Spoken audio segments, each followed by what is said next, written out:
Hey, what's going on? What's going on? What's going on? Everybody in the building. Listen, welcome to Confidence Factor Talks.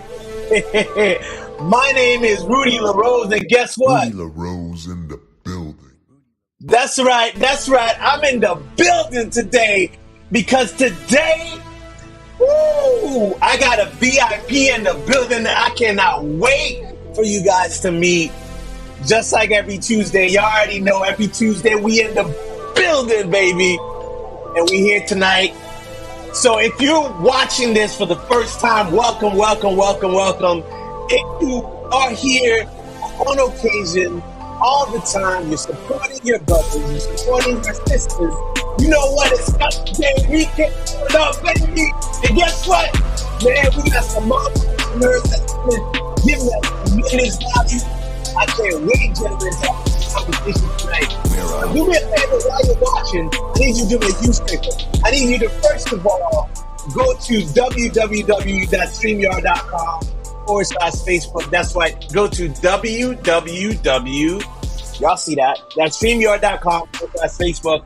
And make sure you add StreamYard to your Facebook so that we know who's commenting. Very, very, very important. And on top of that, if you're watching the replay, be sure in the comment section to put in hashtag replay so that we know you are watching the replay on YouTube, on Facebook, on Instagram, Twitter, MySpace, you know what I'm saying? High five, you know what I mean? AIM, I don't know what else, man. What else we got out there? I don't know, man. And of course, if you're feeling what we're saying, if what you're hearing is resonating with you, if you like, you know what, man, what you guys just said, what your guest just said, man, that just hit me in the right spot.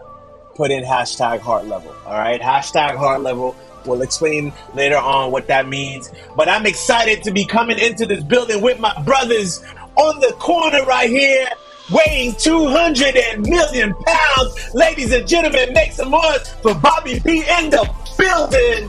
Building, baby. What's going on? Today is a great day, and it is the best day of my life, man. I can't do nothing with yesterday. Tomorrow ain't even promised. And all we have is now, so I'm going to live in the moment. Appreciate you guys here, man. Back over to you, Rude. Man, welcome. And of course, we have none other than the professor, the island man himself, the inner jerk thief, what is that? Bun and cheese. No, not bun and cheese. Never mind, bro.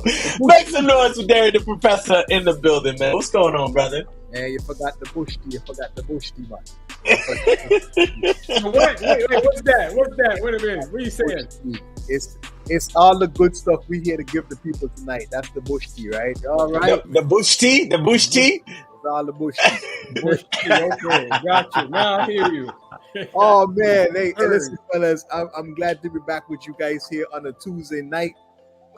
Just to drop some wisdom, some knowledge for this amazing community that we've put together. And tonight, we're talking about the 3 profit-driven strategies to win the money game.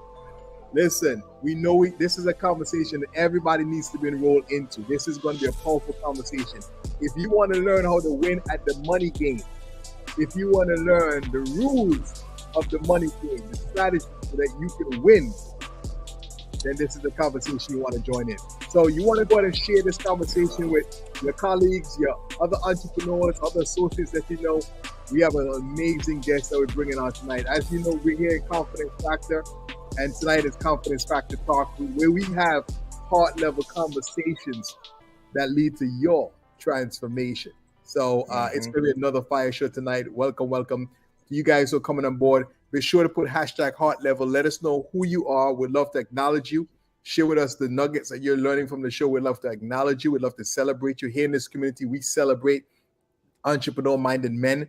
Our goal and our mission is to empower the lives of over 5 million men to do what? To be able to pursue their passion and unleash their riches. And when we talk about riches in this community, we're not just talking about monetary riches. We're talking about relationships. Yes, we're talking about income. We're talking about contribution to community. We're talking about the health, right? Which is your greatest wealth. We're talking about the education, investing in yourself, right? And of course, the baseline of all success and fulfillment, which is your spirituality. So, we have a full curriculum of riches here in this community, and we come here every Tuesday to talk about, amazing things, right? But, we talk about things related to our SMART principles. Number one, we have conversations about self-mastery, right? Understanding who you are as a person. How do you evolve? How do you grow? How do you up-level yourself is by first mastering self, right? Mastering self.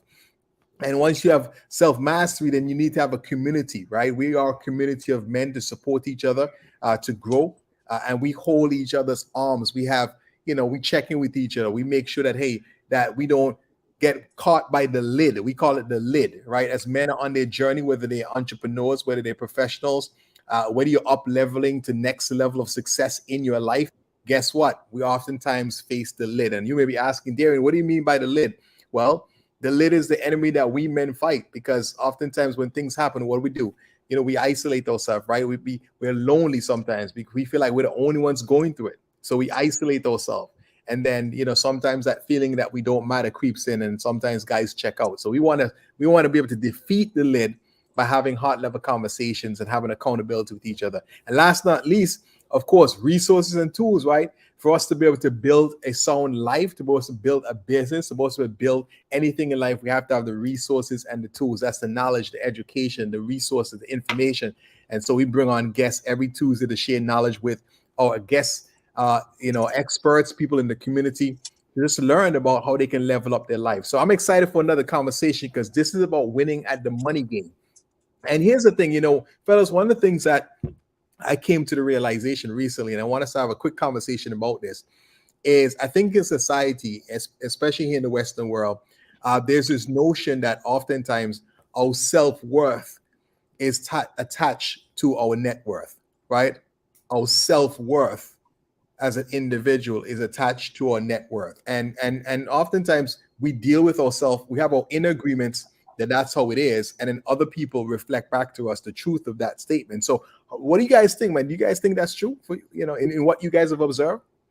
Yeah, man. I know for me, man, wow. Definitely playing what we call that outside game, right? And a lot of times this is what men do. We play an outside game on an inside world instead of playing an inside game in an outside world. That's right. And I know for me, I take myself back to, before the last market crash, and that was exactly the case. You buy, new Escalade, and Rudy will tell you, right? Rudy recommended some dude to me, and I loaded the car up, man. I had TV loaded, baby, loaded. You heard him coming down the street, bro. Loaded, man. Like I had everything. You got the Rolex watches, the rings, the suits, and you got all these things, the houses, the cars. You think you're on top of the world, bro. And that's not the case, because 2008 hit just like everybody else. I felt like the rug got pulled from under me. Now, listen, the lady on the phone with me, Darren, hit me. This real life, bro. Lady, Mr. Jenkins, no, don't give us back the truck. We can refinance it. Keep it. I said, look, lady, it ain't the payment that's bugging me. Gas is $4. I'm putting $100 in every 5 days. Like, that's not the issue. You know what I'm saying? That's hard level right there, man. That's hard. That's real talk, right? And so now the houses are gone, the cars are gone. You're losing. That feeling of loss. You feel like you're losing everything, bro. That's how I felt, bro. I felt like I was no good to nobody, Darren. To the point where you contemplate things, right? Going a step further. Hey, they'd be better off without me. I'm in the way. Right? You understand? And so that's the burden that I faced of carrying my worth through outside things. Oh, come on, man. Look, hey, we ain't gonna go. Okay, let me back out, because I think you're just asking a surface question, and I think I'm in the deep end of the pool too quick, and we going too fast, right? So you get it. Anyway, we flip it, right? And so now, man, I'm learning, hey, man, you talked about self-mastery, like that's real. Right, digging in and figure out, like, why did you put your worth on the car, and not, like, why did you make those? Like, I had to sit down and ponder, think about it, rethink. Right, what the hell are you thinking, bro? We got to rethink this. And so now you fast forward, and now I understand. I say, okay, you weren't aware. you you weren't aware. You were playing the game, but it's not the right game. You ain't know what you didn't know. Come on now. And it's funny you said that, Bobby, because you talk about we're all playing a game of life. And the game that we're playing, I remember a coach said the game of life that we're playing is the game with ourselves. And so there's these rules there, and of course Vishnu from Mind Valley says the rules, right? He calls them bullshit rules. There's some bullshit rules that we've lived by that has caused us to be in a lot of situations that we're in. And so we're talking about the money game tonight. And of course, you got to understand the rules. If you're going to win in any game, whether it's a video game or if you're going to play the game of life or the money game or the self game, you got to understand what the rules and then play those rules, right? Follow those rules to win the game. And so oftentimes we're following these rules, right? And end up in situations that we emotionally get checked out, right? Sometimes we financially get checked out. Sometimes the things that we think that we want in life, when we arrive at those things, you realize there's no fulfillment in it. And so you thought you were playing the game that everybody told you should be playing. And then you arrive at something and you still have emptiness. And so the game that we're playing here in this community, as you, Bobby, you already know, Rudy, you already know, is not just about only success.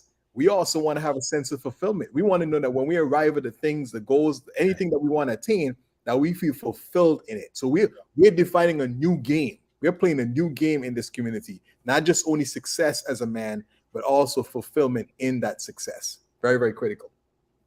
Yeah. You know what's what I love about this conversation is I'm reading this book right now called The Ultimate Coach, and this Bible, and one of the things that he this guy did is like, there's always this sense of what's normal, and then there's a sense of, well, are you gonna accept that, right? So for example, he'll go to a guy and say, I want first class. Do you have any first class available? Normally people wouldn't ask that, right? Because what's normal is that you got to pay for first class. But guess what? If you don't ask, it's not going to happen. So he'd go places and be like, can I get first class? Can I get VIP? Can I do this? Can I do that? And people would just give it to him because he asked.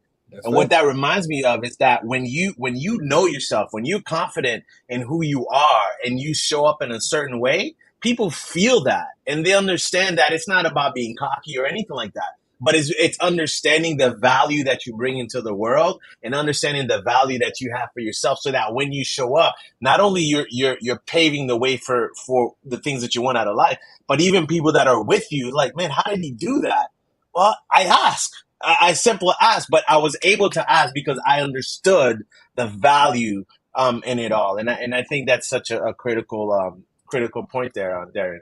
Absolutely. So I want to ask you, I want to ask the listening audience, like, really evaluate, are you placing your self-worth on your net worth? And I had this conversation with my wife the other day. She said, I don't think women actually place it on, on monetary things. Maybe guys do that. But then, I said, well, for women, maybe it's a status. Maybe it's your position in society. How do you stack up against the other lady? Are you competing against another woman? And that's where your value lies. So we have to evaluate to make sure that, as Bobby says, we're living right an inside. How do you say, Bobby? Make sure we're playing an inside game on an outside world. Inside world. Making sure that you're taking care of self-mastery, right? That you understand that you are the cause, you are the creator, and the things you create don't create your value. Imagine that we're playing this game where the things we created, the things we acquire, is giving us value. But if we never, if we didn't show up tomorrow, right? If we didn't show up tomorrow with our energy, with our gifts, with our talents, with our wisdom, with our sweat equity, those things would not exist. So how is it that we're going through life thinking that that's the stuff that gives our life value? That's crazy, right? That's absurd how we live that way. Yeah. But that's one of the rules that we live by. So I want the listening audience to evaluate your life and think about your situation and think, are you looking at your self-worth, right? Based on the things that you have. And I'm telling you right now, if you're living that way, right, there's going to be a refinement. There's going to be the need for you to really kind of check the way you're thinking and how you're operating so you can live life fulfilled. And that's what we're here for. Anyway, so listen, we're talking about the money game. We're talking about money game, right? And so there is a way that we can show up to be able to create more money, attract more money, have strategies, but it's a game that we play. And we're saying it's an inside game, but we have a guest that's going to share with us some additional strategies as well to be able to win at the money game. I'm excited for this conversation. So we're at 6:45. Rudy, I don't know if you want to go ahead and bring the guest on right now, because, man, I'm fired up. I don't know if they're ready for this firehouse, man. I don't know if they're ready. I see her in the background. She's fired up. She's ready to go. Let me tell you a little bit about this lady. This young lady, I met her years ago.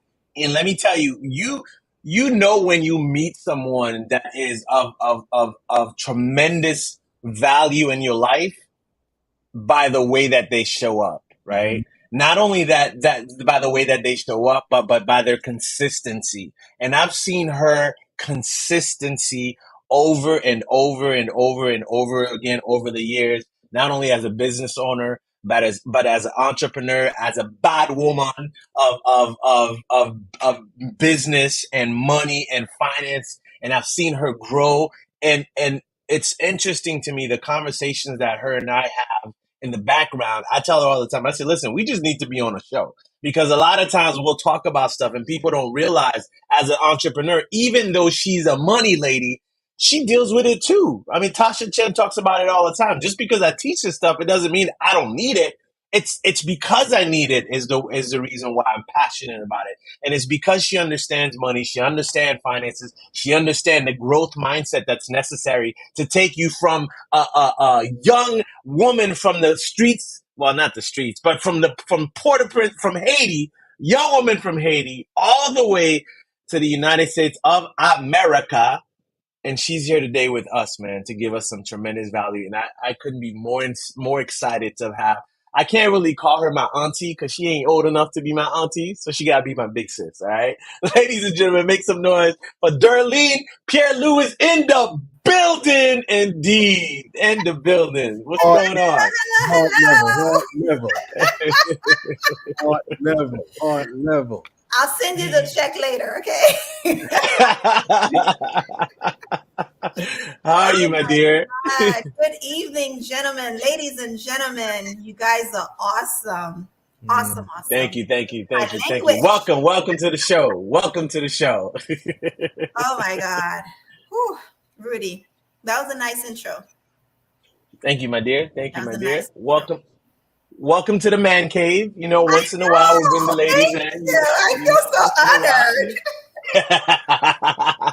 Don't happen very often, but once in a while we saw a few ladies trying to come in like, you listen, you can look from the outside, you could, peek into the window, but no, you can't come in the man cave, But you know what? I respect that, because as women, if you're in a relationship, you run the whole entire house.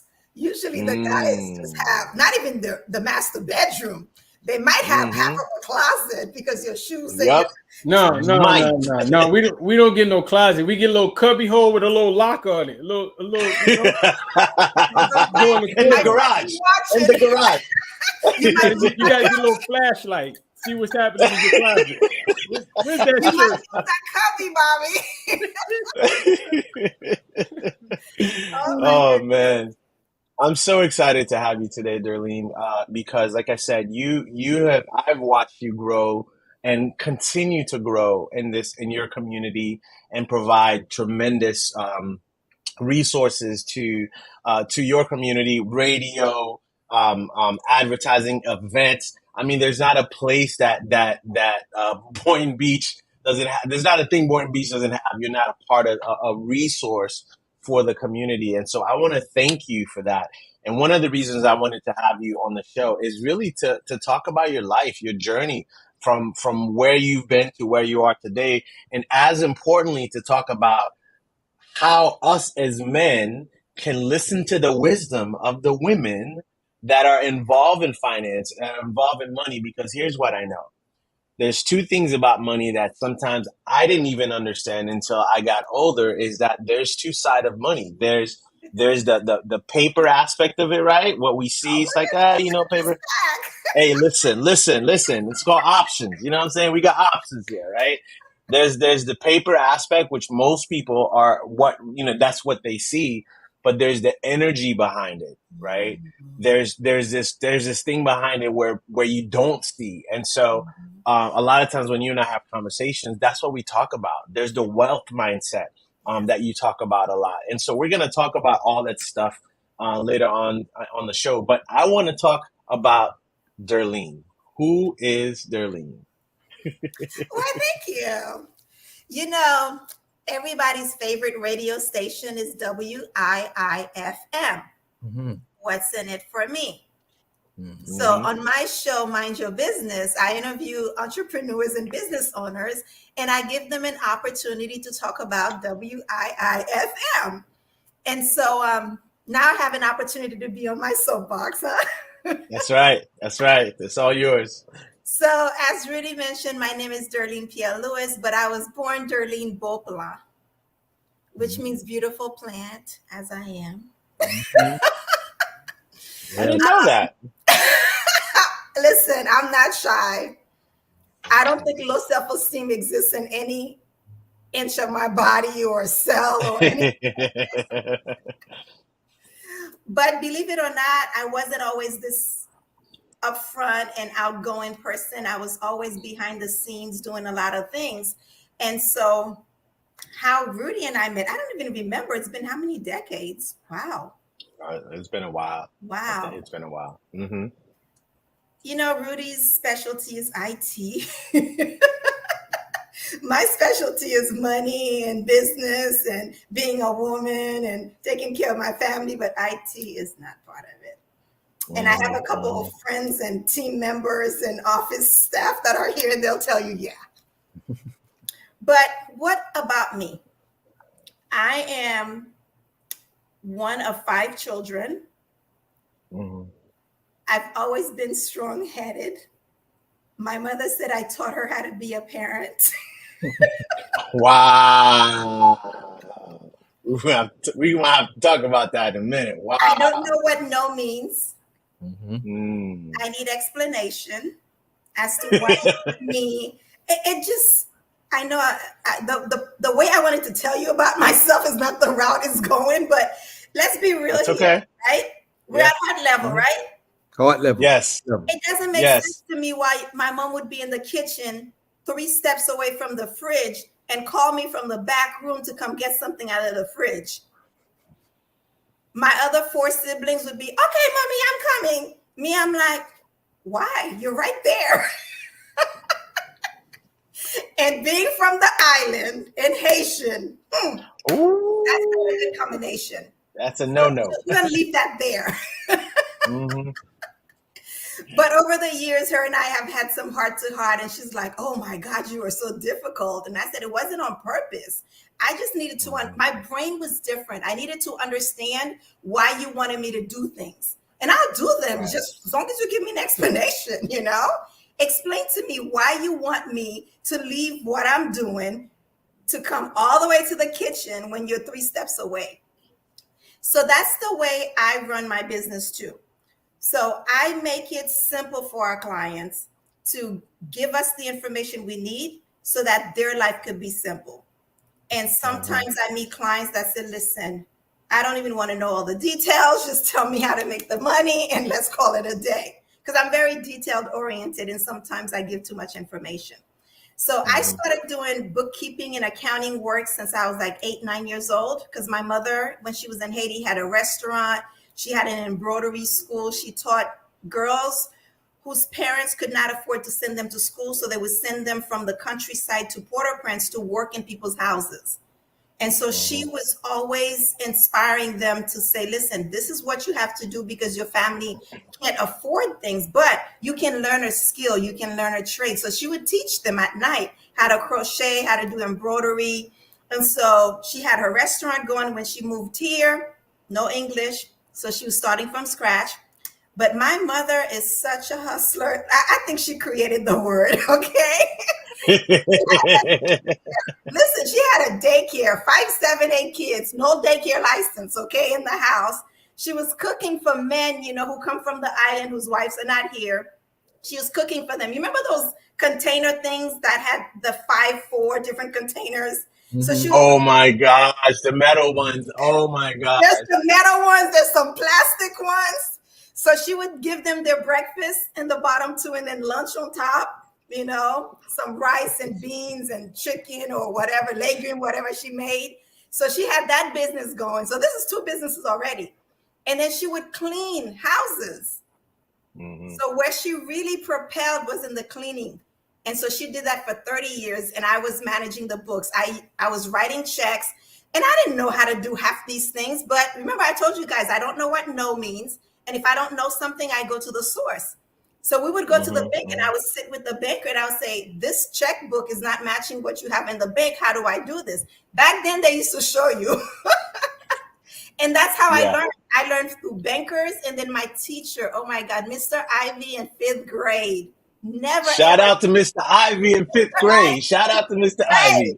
5th grade math. Because when I came to the United States at 8, because of my age, I was in the 3rd grade.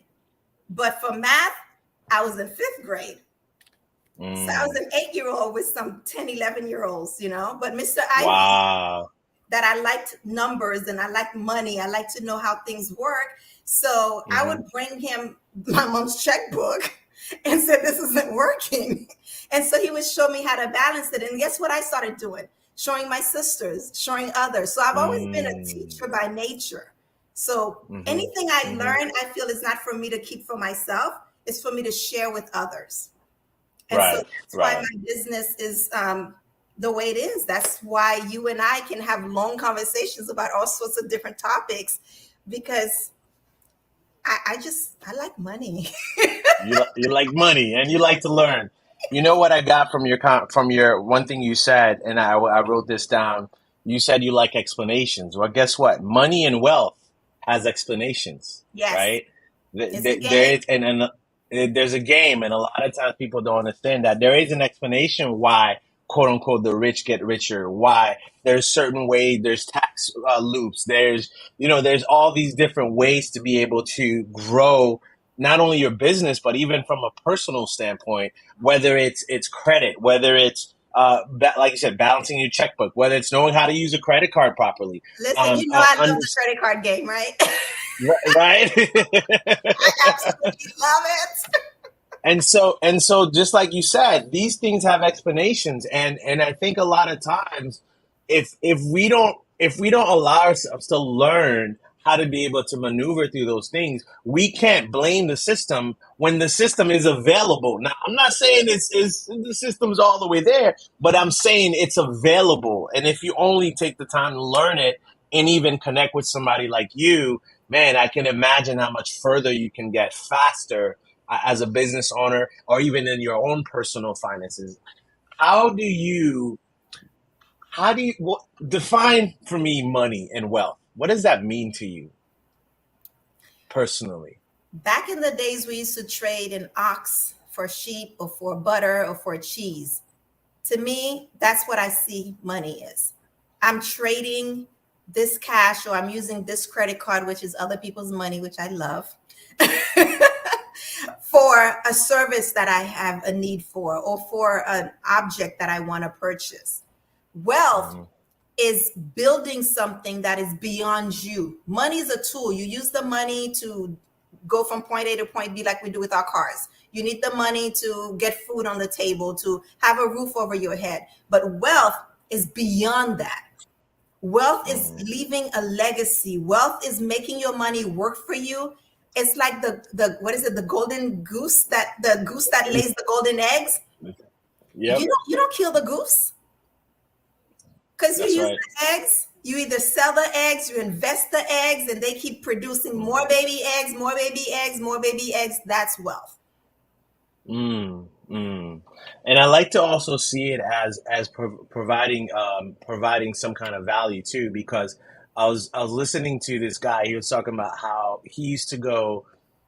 These neighbors were on a golf course, and the golf course used to have the golf balls come to their backyards all the time.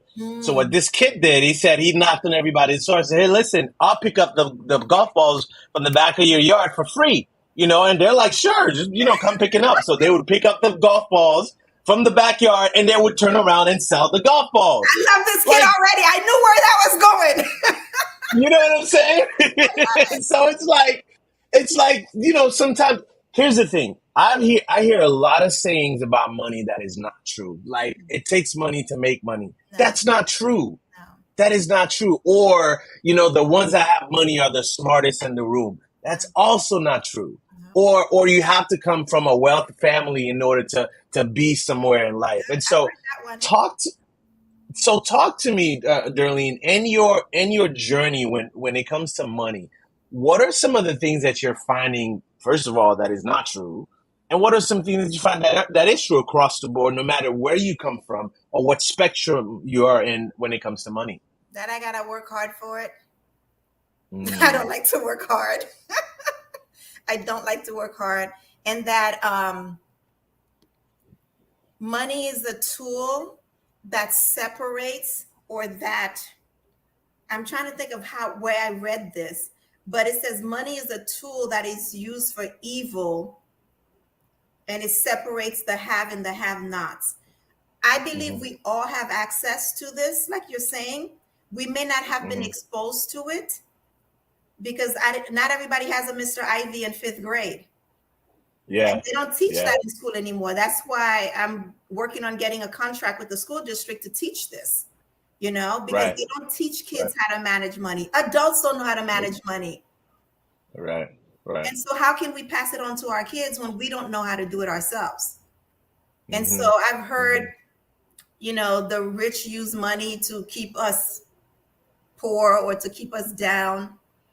As long as we keep believing these, what is it, money falsies, I forgot what the term is. As long as we keep that in our mindset, we're not going to grow. We're not going to create the wealth that we deserve. Right, We're not right. we're not going to drive the car that we want. We're not going to live in the communities that we want. We're not going to put our kids in the schools that we want. Myths, thank you. These money myths. Money myths. Mm-hmm. Yeah. Yeah, that's good. That's good. If you're tuning in for the first time, you're watching Darlene Pierre-Louis from Economic Solution Services, aka the Wealth Whisperer. You know what I'm saying? Listen, I'm just gonna I give her that like name, okay? that. Okay. That's the Hey. And we're talking about three profit driven strategies to win at the money game. It is a game we're playing out there. When you pick up your money, or your card, if you will, your debit card, or whatever, there is a game out there. There is there's a system next book. that is at play. And if you understand and you grow the system and allow it to work for you, you'll get further, faster, and stronger. And so, Darlene, let's talk about these three different profit-driven strategies that you talk about in your talks. As an employee, Hmm. we get a salary of $50, $60, $75,000. We pay taxes, and then I want to say if there's anything left over, but there is a little few dollars left over. Then we try Hmm. to budget on that, or we try to survive on that. So I've always encouraged people, you need to have a side hustle, even if you're a W-2 earner. What is a skill? What's a That's talent good. that you have? What is a passion? You like doing hair, you like doing makeup. People are always complimenting you on the way you have your outfits put together. Make that a business. Become a stylist. Become a makeup artist. And some of these skills and trades and businesses don't require a license. So That's good. yeah, it's just, yes, you have a job. It pays the bill, like I like to call just over broke. That's the acronym for Yep. job. And you have a Yep. side hustle, and you use that side hustle. Like I tell my tax clients, you can't write off your phone, your commute from home to work, your clothing, your lunch. So if you have your side hustle, you need your phone for your side hustle. Write off. You need your car for a write-off, right? To go communicate with your clients. Your internet at Yep. home. Listen, when my business was at home, I was looking pretty. I might come. I'm just saying, I might come back home. Yep. Major write-offs. There's so many deductions, Mm, but as an mhm, employee, you're limited. You're restricted. mm, mm. The other one So is the that's one mindset. of the strategies. Yes, The the other one is mindset. Okay. We tapped onto that. I know Tasha Chin does a great job on that. There's several other people that I'm listening to and I'm reading on. That mindset is big. You work hard, you go to school, you work hard, and you retire. That doesn't work. It doesn't work. You're making somebody else rich. Yeah. You got to have your own business, and it doesn't have to be a big C corporation, S corporation. It could just be you do nails at home on the weekends. Right. The salons are charging $50. If you want to charge $40, that's on you. But I deserve the whole $50 that the salon is charging, so I'm going to charge $50. You know, because you're getting personalized treatment from me. Yep. You're not having to drive so far away, and you're not competing with anybody else because your hour that we booked together is your time. So yes, you can afford to charge $50. I don't care if you just started yesterday. So mindset. That's good. You deserve it. Start visualizing who you see yourself to be, because God created you to not be living in mediocrity. If we read our Bibles the way we should read the Bibles, everybody God uses is wealthy. Yeah. Yep. That's true. He didn't deal with any broke people. Everybody had wealth, and we need the wealth. We need the money to help others. So I have an issue with people that say, well, that's part of our myths, you know, the love of money is the root of all evil. And I swear to poverty. I don't swear to poverty. I like nice things. Wow. I don't. So I couldn't be a priest. I couldn't be Mother Teresa. I'm sorry. That's not in my DNA. And it also, what I've learned is also takes them off the hook of actually being all that they can be, because if you are called to a certain part of helping other people, and you're not doing it because of quote unquote money aspect, then you just unemployed 100 people when your company could have been up there employing 100 people. Like, you just unemployed 100 people because you're not willing to step up. So mindset is a huge thing I think for all of us. What else? So, know your numbers. That's we a good do one. not like to deal with our numbers. I have clients who do not open their bills, who don't look at their bank accounts. How can you make money work for you? How can you leave a legacy if you don't know what you need? If you don't know how much you have right now, how much do you need to have in order to retire? I know with the way I want to live, I need to have at least $3.5 million minimum to retire. And that's without all my other investments and other residual income, because I need to have at least 7 of those, minimum. And so if you don't know your numbers, like with business owners, how much is this business really costing you? I love my old place on Fulbright, but I had to leave it because the numbers don't lie. Yeah. I did the math of what was coming in and how much I was putting out. I'm like, wait a minute, my profit margin every year is shrinking. I'm like, well, that's not good. How can I tell people to do this when I myself am not doing it? Yep. Fix your numbers. Yep. Do you have debt? How much do you owe? Do you have money in the bank? Good. How much is in the bank? How much would you like to be making before the end of this year, before the end of this month, before the end of the quarter? And I break everything up by quarter. I guess it's the accounting in me. It's all about the quarter, right? All about the quarter. Projecting, all this is part of knowing the numbers. Projecting your goal, financial goal, work and life balance, because a lot of us make a lot of money and then we're not really enjoying it. We stay in nice communities with all these amenities. We're paying HOA fees and we're not even using the gym. We're not using the sauna. We're not using, it's a lot. I'm trying to stay on topic here. No, you good. You good. Go on topic. Yeah. Your numbers. Yeah. Know your numbers. I have a question before we get into specifics of numbers, because we know that, listen, money is emotional for a lot of people. And you heard me say in the beginning of the show that most people's self-worth is attached to the net worth.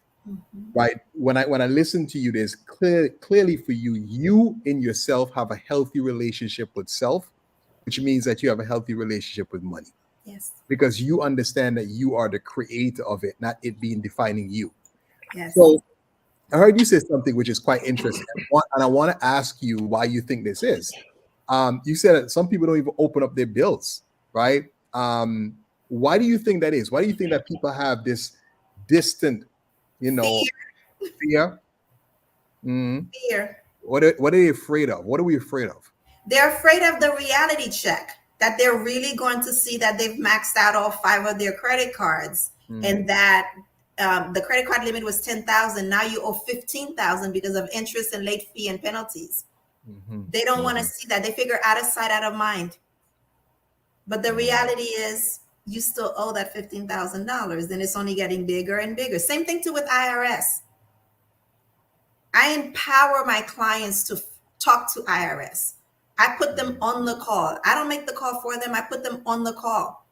Talk to the person. Give them permission if they need to ask specific questions about the return that you're not sure of. They can talk to me. But this is your account. This is your taxpayer identification number. This is your money. Talk to them. Once they get that power back, that fear is gone. It's dissolved. Wow. Right. Go ahead, Bobby. Go ahead, Bobby. I just want to, because I just spoke to my people today, and I have to deal with the IRS, right? So she was like, "Go right into the office." I was like, "Hold up, wait a minute." I said, "Wait, what'd you just say?" She said, "Yeah, they got different locations. You can go right in the office and just talk." I said, "Hell, wait." I said, "We talking about the IRS. You want me to go into the office? You want me to go into the cave, right?" I thought about Joseph Campbell. The cave you fear to enter holds the treasure you seek. I was like, damn, I hate that quote right now. Ooh, I like that quote. it has to be done, but it's the truth, right? It's the cave you fear to enter holds the treasure you seek. Anyway, that's what comes to mind. Anyway, back. And once you face that cave, once you go into that cave, you gain your power back. Yeah. You're giving your power away. Yeah. And I think with the money game that we talk about, the aspect of understanding the power that you hold is really what helps you in the game to begin with. Because a lot of times I know for me in the past, I felt powerless when I didn't look at the numbers, when I didn't look at this, when I didn't look at that. I had a call the other day with a coach. They said one thing, I was like, wow, I didn't even think about it. They said for every technicians you have in your business, every technician should be bringing you $17,000 a month in order for you to get to the level that you want to get to, in order to get to those numbers. Because it's easy for all of us to say, I want to be a millionaire, but what's the path? How are you getting to that? As a matter of fact, I did something one day. I said, who wants to be a millionaire? Everybody raised their hand. Great. How much money does it take for you to make every month for you to be a millionaire? Nobody knew. You see Nobody knew. My office, right? Yeah. I have a tape. Nobody knew. It's the accounting in me. I have a tape. So I do consulting, business tax, individual tax, my radio show, my TV show. Every single one of them is supposed to bring me a certain amount of money. And then I divide the million by how many clients I need to get at this level, how many I need to bring in every week. I break it down. That's knowing the numbers. If I was at my office right now, I'd be able to give you the numbers. That's knowing the numbers. And then you know what? It inspires you. So let's say you need to bring in 17 clients this month. Today's only the 9th. 17 clients this month. How many calls do you need to make? That's the KPI? How many calls do you need? If you know every 20 calls you get one client, then that means 20%. So how many calls? Then make more calls, make 30 calls. My thing is, if I call you, Rudy, and I say, hey, Rudy, this is Derline. How you doing? I'm about to launch this program here. It's $7,500 for, within the next 2 weeks, you can put a down payment of $3,500. And I give you the value of what you're going to get from this. And you say no. Did I lose anything? No. Because I didn't have Rudy's $3,500 or $7,500. So Rudy says no. Next, move on. Mhm. Yeah. Next opportunity. I mean, there's so many different acronyms for no. You know, next opportunity is my favorite one. Yeah. Yep. Hmm. That's good. I love That's that. really good. But we have to surround ourselves with like-minded people. I can't remember what this formula is. Rudy knows I read a lot of books, and sometimes they all blend in together. I don't know who the authors are. I just know the quotes. I know what they That's said. okay. But Okay. in our position, if we're earning $750,000, you want to have a few people that you're mentoring that are below that. A handful, not too many, because you don't want them dragging you down with their negativity and their naysayer and woe is me. I can't do this. I can't do that. But you want to be there so you can inspire them because someone inspired you. Right. And then you want to be with the even bigger percentage of people who are in your same 650, 700, 750, up to $950,000 earning bracket. And then you want to be with the ones who inspire you to make that 1.5 million, 2 million, 3 million. I wish I remember what the percentage are, but You talk about me?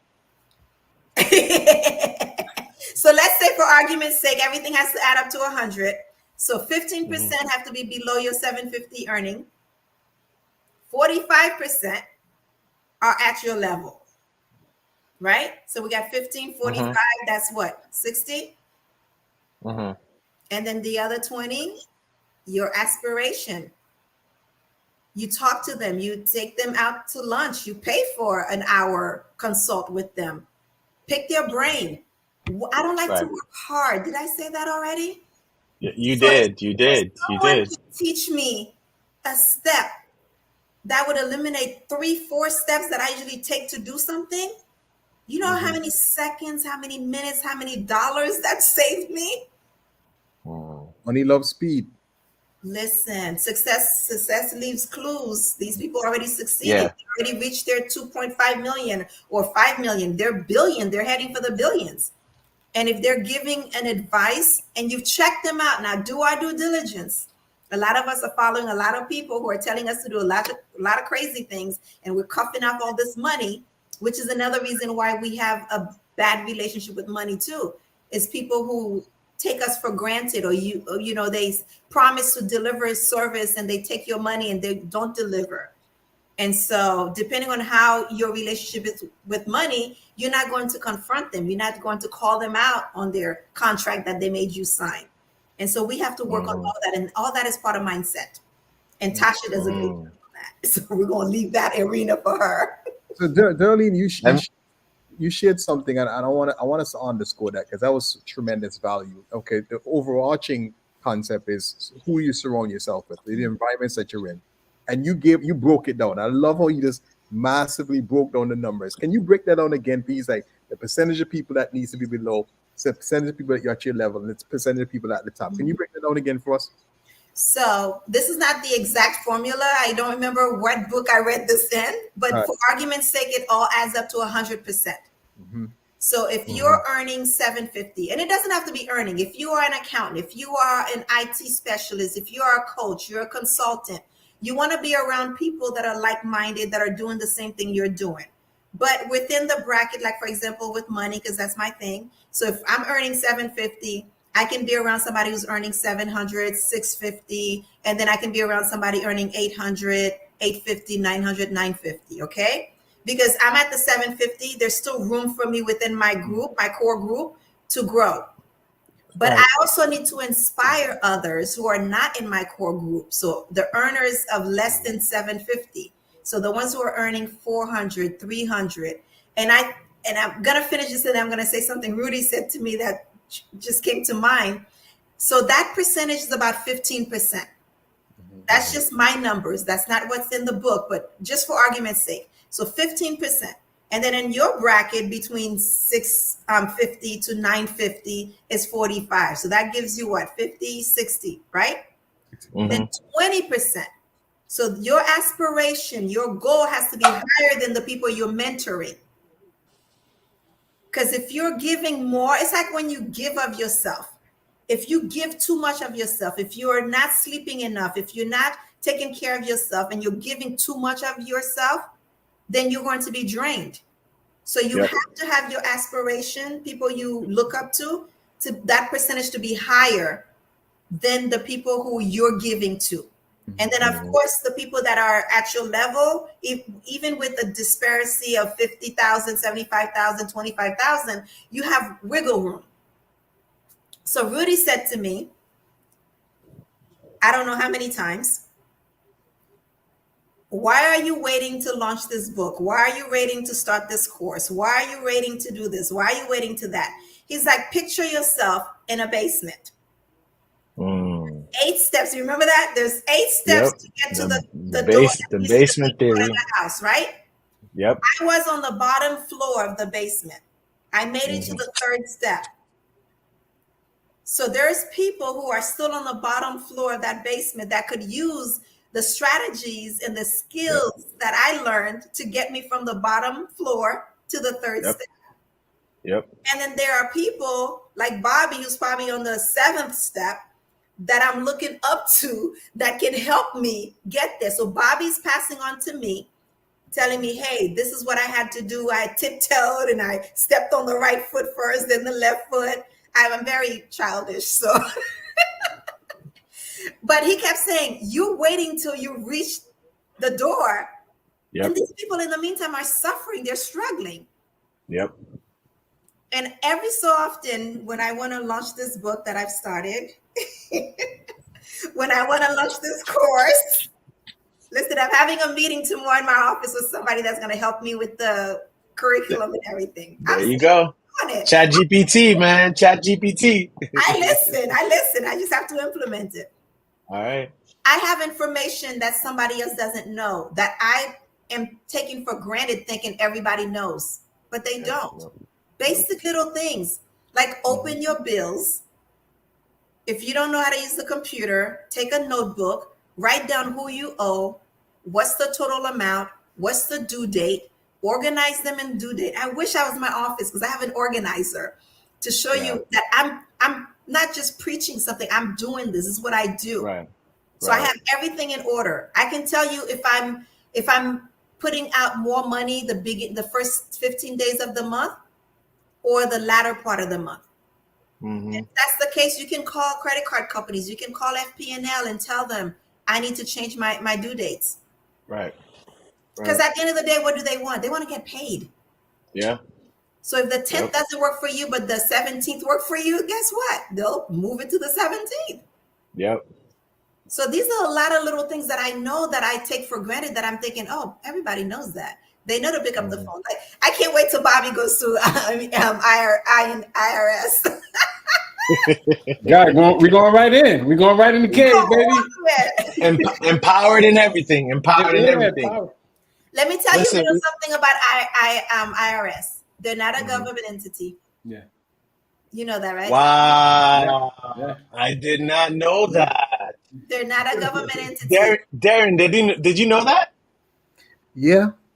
They're third-party contractor. Wow. Okay. Government don't print the money either. They don't. Their goal is to collect money, so the more they collect, the more they get paid.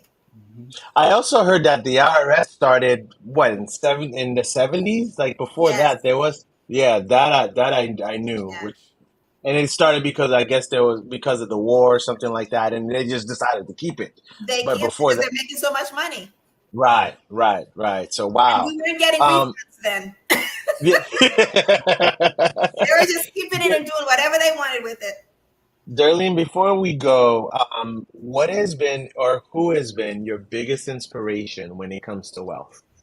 Besides maybe mom but someone, perhaps maybe it was an aunt or an uncle or a friend or whatever, or maybe it was a book that just completely changed your life. But what is that one thing or maybe that one story that you can remember? It's like, you know what? I remember that pivotal point in my life. What was that for you? There's 3 books, and then before I say my 3 books, my ex-husband. We would make money, and I would want to pay all of our bills. And he's like, you're going to be left with nothing. And I'm like, yeah, but I don't owe anybody. You know, that whole being raised in the church, you know, the borrower is slave to the lender. But it's like, what if an emergency arises? You have no money. So if you owe $500 and they're asking you for 30, send them 50, but keep the other 50 for yourself. So I learned that from him. That helped me with saving for contingency. I don't like to call emergency, because if you say emergency, emergencies will happen. Yeah. Waiting for the rain. The rain's gonna come. Yes. So, 3 books. The Richest Men in Babylon. Yep. I absolutely love that book. Profit First by Mike Michalowicz. Got that one. Profit First. That helped me a lot in my business, because I was treating my business like an employee. Remember, I told you employees, you earn $75,000, you pay the government first, and then whatever is left. But that's what I was doing in my business. Business was earned $300,000. I pay all the expenses, and then if there's anything left, I pay myself. So I flipped that. Profit First says no. You earn the $350. You pay profit first. You put it aside. You put aside for taxes, and then you take care of everything else. Right. So, Richest Men in Babylon, Profit First. And then you all know this book, Rich Dad, Poor Dad. But I respected Rich Dad, Poor Dad more after I read this book by Barbara Corcoran. She's a real estate guru from Shark Tank. When I read her book, I went back and reread Rich Dad, Poor Dad, and I was like, oh my God. I read this years ago, and I had all these tools at my fingertips that I wasn't implementing. Because she was implementing those in her book.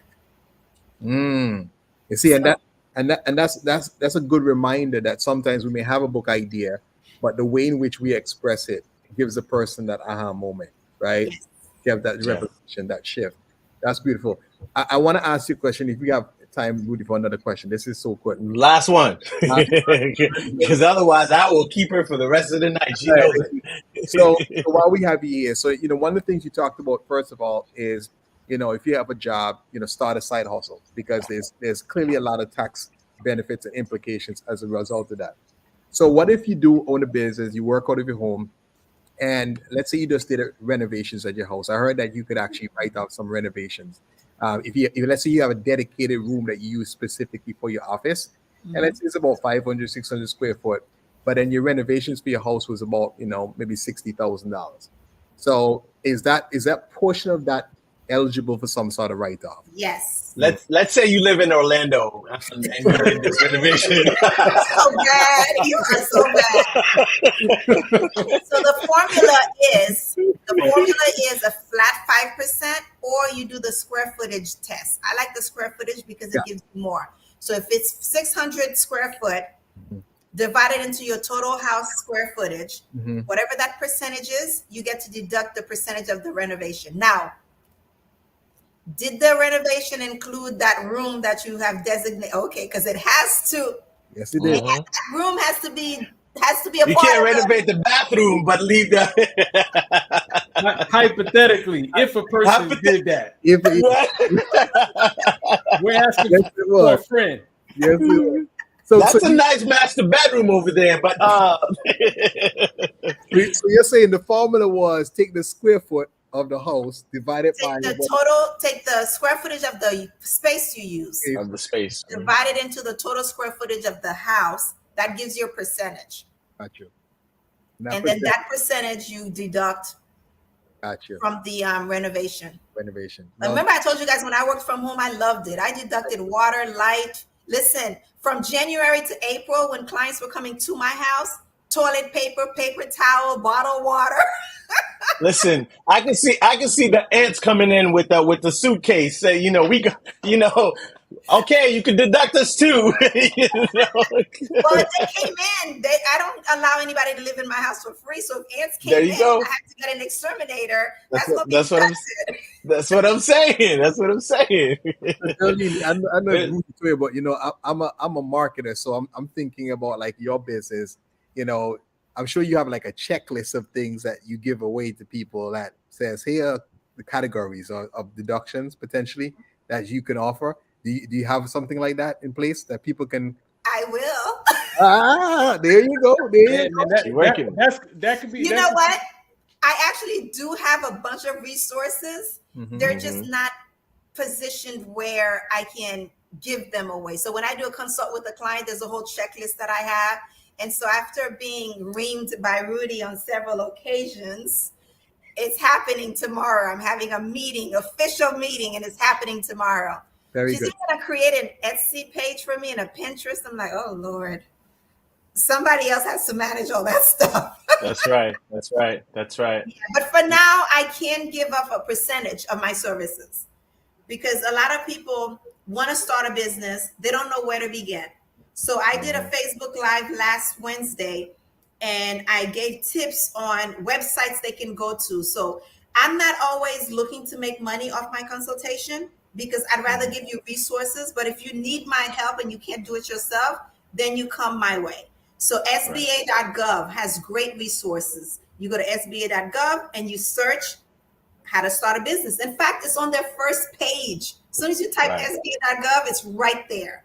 And then every city you live in wants you to do business with them. So you Google how to do business with in the city of West Palm, in the city of Daytona Beach, whatever your city is, and they will have their 10 things or their 11 things of what you need to have in order to do business with them. But rule of thumb, you're in business to make money. So a lot of them want you to have a business plan and this and that. All that stuff is good if you're going to ask to borrow money from them. Right. So the tip that I gave on my Facebook Live was find 3 people to buy your service or buy your product. Of course, 2 of them might be family, but that one stranger or that one distant friend that buys from you gives you a sense of, ooh, there's a need for this. Right. Right. Make money. Right. Okay, while the overhead is down, and then start working on all these other stuff. Because a lot of time we're waiting for the website to be up. And I even told them, I was in business since 96. I didn't have a business card until probably 2006. Wow. 500 individual tax clients. I had so many clients that I was doing bookkeeping for. Word of mouth, give good service. Treat your customers with the utmost respect. People used to say, treat others the way you want to be treated. Some people don't know how to be treated nicely. So I said, Wow. Man, wow. Say that again. Where's the Jamaican horn? Where's the Jamaican horn? Boom, boom, boom, boom. Say that again. Some people do not know how to be treated nicely. Maybe they're from abusive home, neglectful home, whatever. So that's saying treat others the way you want to be treated. I don't use that. Treat others the way they deserve to be treated. That's good. Because if you don't take care of yourself, if you don't mind if somebody do you wrong, if you don't, you're going to portray that to that person. Yeah. Some of us do not know how to be treated nicely. Dylan, I'd like to just, we're unfortunately out of time. This usually happens to us, so maybe we'll learn a lesson and extend the show. Maybe. Listen, I'm thinking that. However, for the sake of respecting everybody's time, number one, could you go ahead and recap? Because I'm gonna make sure we get it. I have mindset, I have know your numbers, and unfortunately, I didn't get number 3. So I want to make sure I hear exactly what number 3 was for the. You got 2 and 3 actually. You're missing 1. I'm missing 1. Okay, gotcha. All right. So what was know your numbers? No. So know your numbers. I'm probably out of order. Know your numbers was number 2. Number 2. So mindset, I believe, was number 1. I'm sorry. Mindset was number 2. Know your numbers was the last one that you said. Okay. So what was the first one? You talked about the W-2 needs to have a side hustle. That was the first. That was number 1. Oh yes. Okay, Everybody needs to have a business. Right. Both of my kids had a business when they were young. I had my first business at 8 years old. You want to know what it was? I had a nice little coloring book and I would just doodle, and somebody came up to me and said, hey, I want one of those. I said 5 cents. They gave me 5 cents. Oh, stop playing. I said, whoa. Hey, I did that in my building as a kid. I couldn't even draw. I traced my uncle's Bugs Bunny and cartoon characters. I just colored them. I put 25 cents and knock on every door, started from the top door in the building down. I ran out at like the 15th floor. Well, I had my whole school bus, kids at the bus stop. They were coming to me. I should have known you as a kid. We would have expanded the business. That would have been global right now. Bobby, I ended up buying the 64 box crayon with the sharpener. I was wow. Yeah. Wow. Yeah, would have been global right now. Yeah. We all have something of value to offer. Find out what the needs are out there. Everybody has needs. And I used to think, and I think I shared this with Rudy, I never registered to be a certified minority women-owned business with the city or the county, but I have clients do that. And so one time I had a client that needed my help. She's like, I'll pay you to come with me because my English is not that good. I don't want them to ask me questions I don't know, so forth. So I go there and I'm sitting with her. The lady's going through the checklist. She's like, everything we need is here. She's like, this is good. And so the client turns to me and said, thank you, Ms. Derline, for your help. So she looks at me. She's like, are you registered? I said, no. She's like, why not? I said, well, we provide accounting services. I figured the city, the county, they have their own in-house accounting and bookkeeping. She's like, the city and the government, they sub out everything. They contract everything. And I registered. I got a couple of contracts with them. Opened the door, floodgates of heaven. We asked for a blessing. Wow. By helping others, giving value.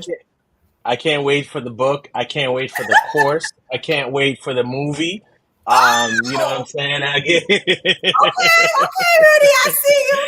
Hey, listen, we leveling up over here. Derline, thank you so much for giving us, as expected, tremendous value. Where can people find you? Let everybody know where they can find you. So on social media, we are at ESSI Consultants, all of the platforms. Facebook is under Economic Solution Services Inc. My phone number is 561-877-4662. Our office is located at 1375 Gateway Boulevard, Boynton Beach, Florida, 33426. But we can service the entire 50 states, actually 48 states of the United States. Good. And then your email address we have is info@economicsolutionservices.com. Yes. Perfect. Well, thank you so much for coming in once again. Heart level to you. Heart level to Thank you guys. Thank for you coming in. Absolutely. Thank you for inviting me in the men's cave. You're welcome. We'll put you backstage. We'll be right with you, okay? Thank you. All right, fellas. Bobby, take it away. Listen, what an exciting show. If you missed it, you got to go back. And we would like you to type in #replay if you're looking at it at a later date. We talked about tonight the 3 profit-driven strategies to win at the money game. Number 1 was that we have to have what, Rudy? What's number 1? We have to have a side hustle, man. Have a side hustle. Number 2, Darren, what you got for number 2? Oh, man. Let me see. Wow, you caught me off guard. Listen, you have to have the right mindset, man. You gotta have the right mindset. And most of all, man, you gotta know your numbers. Know your numbers. Money is a lot of things. And tonight we heard that money is trade, money is options, money is the ability to help others. And Darian most of all said that money is emotional. That's a big one, D. That's a big one. We need to have a huge conversation around that. Absolutely. But most of all, I want to share with you guys tonight the inspiration injection for tonight. And well, you know what? Did we say hello to Wayne Moody? I want to say what's up to Wayne. Shout out to Wayne. Shout out to Wayne in the building. Shout out to Marie A. Jones in the building. Marie Jones. She said Derline was excellent. Thank you for tuning in, Marie. That's my coach. That's my coach right there. My coach, Absolutely. And guys, don't forget, we have 2 special Sundays coming up. This Sunday's Mother's Day, so make sure you set some time aside. Do something special. Do something thoughtful. Most of all, do something meaningful. Following Sunday, we have Unleash Your Riches. Tonight's speaker talked about something very important around being around the right people with the right mindset. Darian talked about it at the beginning of the show where we talked about accountability. And I'm telling you, there's nothing better. I gave you guys a story earlier about how bad things got during the last recession for me. But what I can tell you about this is that going forward, the one thing I got that I didn't have last time around was I didn't have a community. And so I want to give a shout out to Confidence Factor, all Unleash Your Riches men who've participated in the past, those who are participating this upcoming 21st, and those that are going to participate in the future.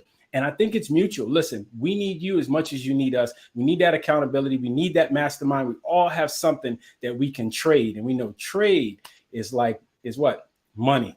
Darren said earlier, right? Trade is money. Money is the ability to trade. So we can trade those things. So we appreciate you guys. As Rudy said earlier, if something was said that resonates with you, that spoke to your heart, that you want to give that heart level, make sure you put it in the comments. Reach out to us so you can join our Unleash Your Riches Mastermind. But most importantly, we want to talk about the 2 different mindsets, because we can pick any way we want to think. Tonight's inspiration injection comes from none other than T. Harv Eker, which says, riches people play the money game to win, and poor people play the money game not to lose. We appreciate you guys. This is CF Talks, where we have heart level conversations that leads to transformation. We hope tonight that you will transform, and we'll see you guys next Tuesday. And remember, in everything that you do,